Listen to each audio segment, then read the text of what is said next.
What if every spreadsheet, every 5-year career plan, every piece of aggressive networking advice you have ever followed is actually the exact thing causing your life to go wrong? Yeah, that is a pretty terrifying thought. Right, because we spend our entire adult lives basically white-knuckling the steering wheel. We are so convinced that if we just, hustle harder, adapt faster, engineer the perfect strategy, we can conquer our destiny. But then you hit a massive turning point. Exactly, like a sudden layoff, or maybe a chance encounter that leads to a marriage, or just a bizarre string of coincidences, and you look back and realize you had absolutely zero control over any of it. Yeah, at all. The steering wheel you were gripping so tightly wasn't even attached to the engine. It is a profoundly unsettling realization for the modern mind, honestly. We are so conditioned to believe we are the architects of our fate. Oh, 100%. So when we discover we might just be passengers on a much larger vessel, the immediate instinct is to panic. But the text we are examining today proposes that realizing you are a passenger is actually the first step toward genuine freedom. And that tension between our obsessive need for control and the universe's complete disregard for our plans is the foundation of our deep dive today.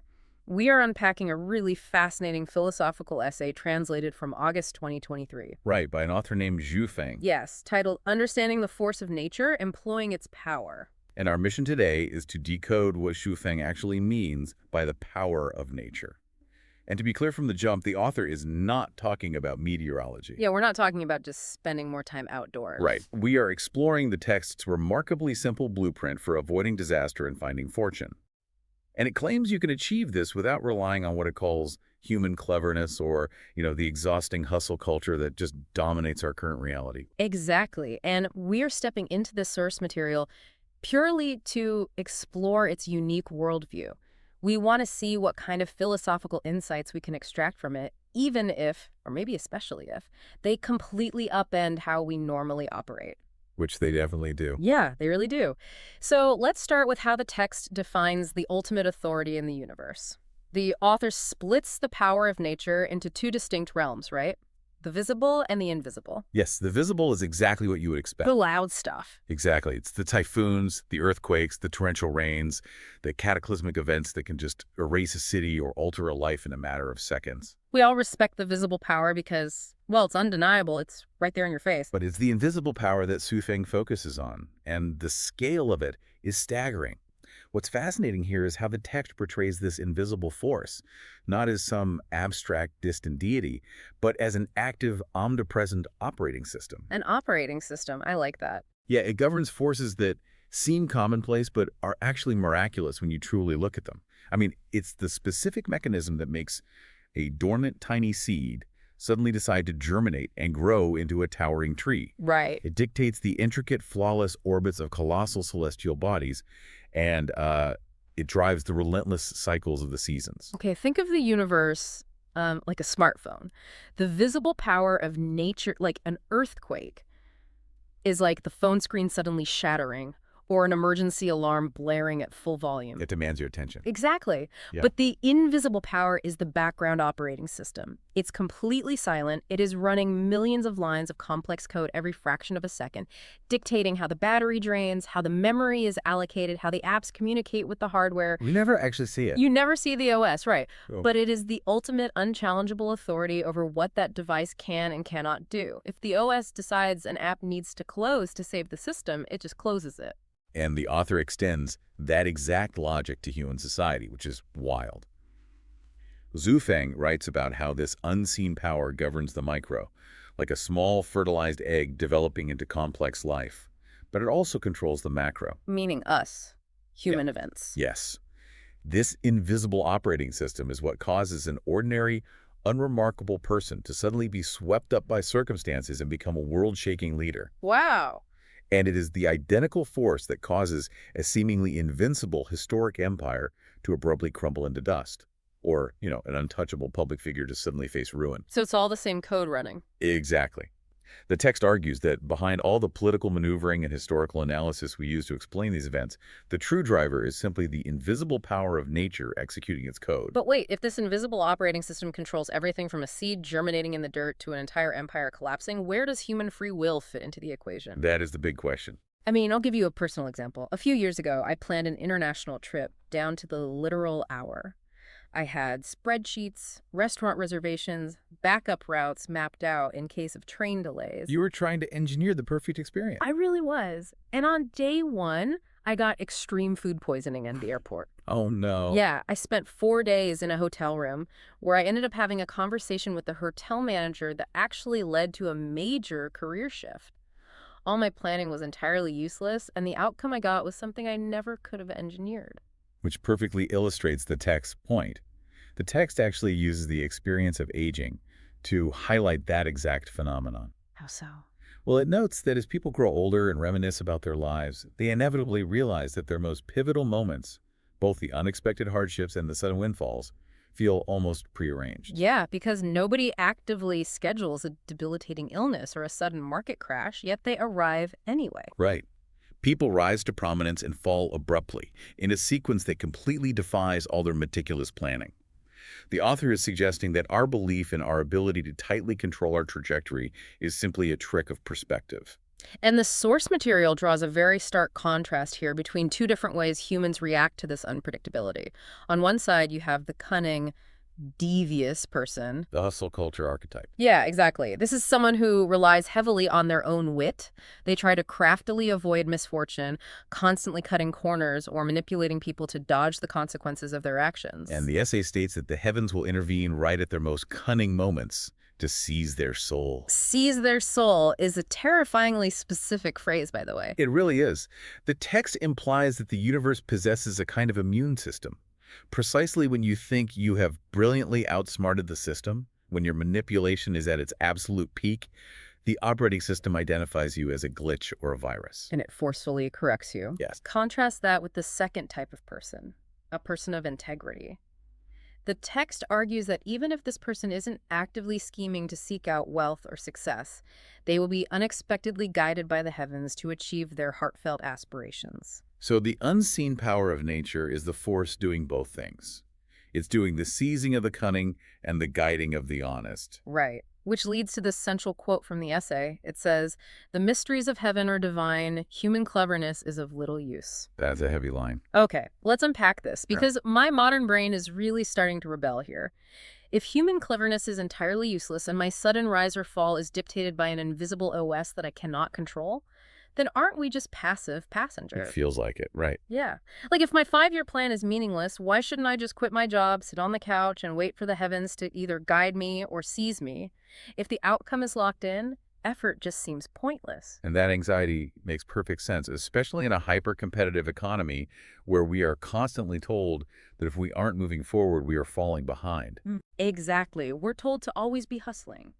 But if we look closely at the text's underlying logic, Shufeng is not advocating for nihilism or fatalism at all. Okay. The warning against human cleverness is not a command to stop acting. It is a warning against the arrogance of forcing outcomes.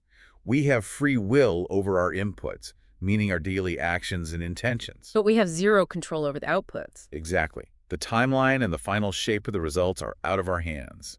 When the text criticizes cleverness, it is specifically targeting our attempts to engineer the output. I mean, you cannot win a wrestling match against the system that governs the movement of the planets. So if forcing the outcome is totally off the table, how are we supposed to operate? There has to be a mechanism for interacting with this power that doesn't involve just getting crushed by it. There is. The author shifts from abstract philosophy to a remarkably concrete formula here. Okay, what is it? Well, he cites a classic work called The Book of the Supreme Way's Responsiveness, and it introduces a fascinating mathematical rule of nature. It's the 3-year rule of cause and effect. Right, the 3-year rule. The text states, if you speak, see, and act in goodness 3 times a day, blessings will arrive within 3 years. Conversely, if you speak, see, and act in evil 3 times a day, calamities will arrive within 3 years. Notice the specific triad there. It's speak, see, and act. Yeah, it's very holistic. It is. Your actions and speech are your outward output into the world, but your seeing, your perception, is your intake. If you constantly choose to perceive situations with hostility, paranoia, or greed, you are generating internal friction. Even if your actions haven't caught up yet. Exactly. The foundational principle the text relies on is that misfortune and fortune are self-induced. But I am stuck on the timeline here. Why 3 years? Like, why not instant karma? A good question. It reminds me of the mechanics of compound interest, actually. If you open a brokerage account and deposit $5 and you do that 3 times a day, you don't wake up the next morning wealthy. Not at all. Right. The daily deposit seems entirely insignificant to your overall financial picture. And the sheer mundanity of it makes it hard to trust the process. Yes. You wake up the next day and your life looks identical. But over a span of 1,000 days, roughly 3 years, the exponential math inevitably takes over. The momentum builds and the payout hits. That's a great analogy. The essay is essentially arguing that the moral ledger works exactly the same way. If you are constantly speaking poorly of people, viewing the world through a toxic lens, and acting selfishly, you will probably get away with it on a random Tuesday. You might even get a promotion out of it in the short term. Exactly. But you are essentially taking out a microloan with a devastating emotional and spiritual interest rate. And within 3 years, the debt collector, which the text identifies as the invisible power of nature, will arrive. If we connect this compound interest analogy to the bigger picture, the text asks us to view the cosmos as a perfectly balanced system. The author explicitly states that everything is born, grows, is punished, and eventually perishes by nature. It's a closed loop. Yeah, it's a closed loop. The universe isn't some moral judge sitting on a cloud being vindictive. It is a machine that requires harmony to function. When you operate in harmony with nature, which Suifeng defines as dedicating yourself, accumulating virtues, and bringing joy to others, you create efficiency in the machine. And therefore, the machine supports your birth and growth. Right. And when you act in opposition, When you act in opposition, like when you bring pain, harm, or deceit to others or society, you are creating friction in the gears. And friction generates heat and damages the machine. So, the force of nature will inevitably administer a corresponding punishment to remove the friction. wow. The 3-year timeline is simply the time it takes for a massive, universe-sized ship to turn and correct its course based on the momentum of your daily inputs. I gotta say, this philosophy completely collides with the modern professional world. We are living in a society that is obsessed with building complex strategies to protect ourselves from uncertainty. Completely obsessed. The essay provides a very specific list of things we should not do if we want to employ this power, and reading it feels like reading a list of fireable offenses in corporate America. It really does. The text is unapologetically blunt. It instructs the reader. Do not invest in manipulation. Do not invest in adaptability. Do not exert efforts in amassing wealth. And do not exert effort in networking. Here's where it gets really interesting, because networking and adaptability, those are the twin pillars of modern survival. They are the buzzwords on every resume. Right. Every influencer, career coach, and best-selling business book tells you that to survive the modern economy, you must aggressively network, constantly pivot and adapt to market trends, and implement these complex strategies to amass wealth. We wear our exhaustion from all that as a badge of honor. Yes, we do. But this text says that relying on those exact things, what it groups together under concepts like complex methods, intelligence, or GOM, is what triggers the universe's immune response against you. And we need to define Gong carefully here in the context of this worldview. In many Eastern traditions, Gong refers to diligent practice, skill, or energy cultivation like Koan Gong. Oh, okay. But in this essay, the author uses it to describe forceful, artificial exertion. It is the attempt to use complex, esoteric methods to forcefully hack your spiritual or material reality. Like trying to find a shortcut. Exactly. Whether it is a mystical energy practice or a hyper-complex corporate networking strategy, the underlying flaw is the same. It is an artificial striving that opposes the natural flow. I see. We view networking and amassing wealth as a fortress. We fundamentally believe that if we know the right power players and if we have enough money in the bank, we are insulated from the unpredictable storms of life. But Suifeng argues that the act of building that fortress is what invites the storm. That's wild. By trying to forcibly control the uncontrollable, we are relying on that useless human cleverness. We are generating friction. It is a terrifying proposition for a modern person to accept, honestly. Letting go of that armor feels reckless. But the text argues that the armor is actually an illusion, and the alternative it offers is shockingly, almost uncomfortably simple.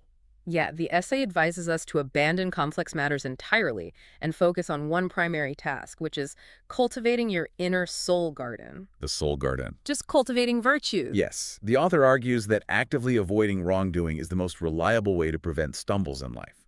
Rather than aggressively mapping out a 10-year networking strategy, you simply dedicate yourself to bringing goodness, joy, and happiness to others, to society, and to nature. It sounds so simple. It is. And by doing that, you align your personal momentum with the operating system of the universe. When you remove the friction, the text promises that your path naturally smooths out. You evade disasters not because you dodge them, but because you are no longer a target. The psychological shift required to live like that is massive, but the relief it offers is profound. I mean, you don't need a thousand-step master plan to secure your existence.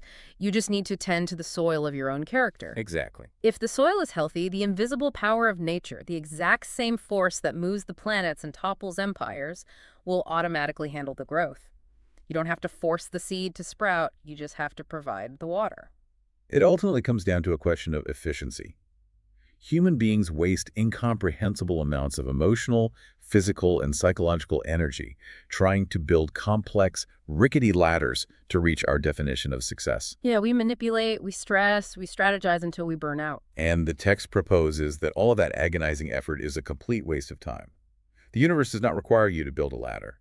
It requires you to maintain a beautiful soul garden. If you do that, the author concludes with a definitive promise. The force of nature will generously reward those who maintain a beautiful soul garden. To bring all of these concepts together, we started by confronting the terrifying scale of the universe, from the visible destruction of typhoons to the invisible operating system that silently dictates the rise and fall of our lives. We covered a lot of ground. We did. We explored how our obsession with human cleverness, our desperate attempts to outsmart our own destiny, usually just triggers the universe to course correct us. Which is humbling, to say the least. But we also discovered the empowerment hidden within the three-year rule of cause and effect. By simply choosing to see, speak, and act in goodness daily, we utilize the physics of the universe's ledger to our advantage. We replace the exhausting hustle of networking and amassing wealth with the quiet, radical simplicity of tending to our inner soul garden. This raises an important question for anyone listening who feels perpetually burned out by the demands of the modern world.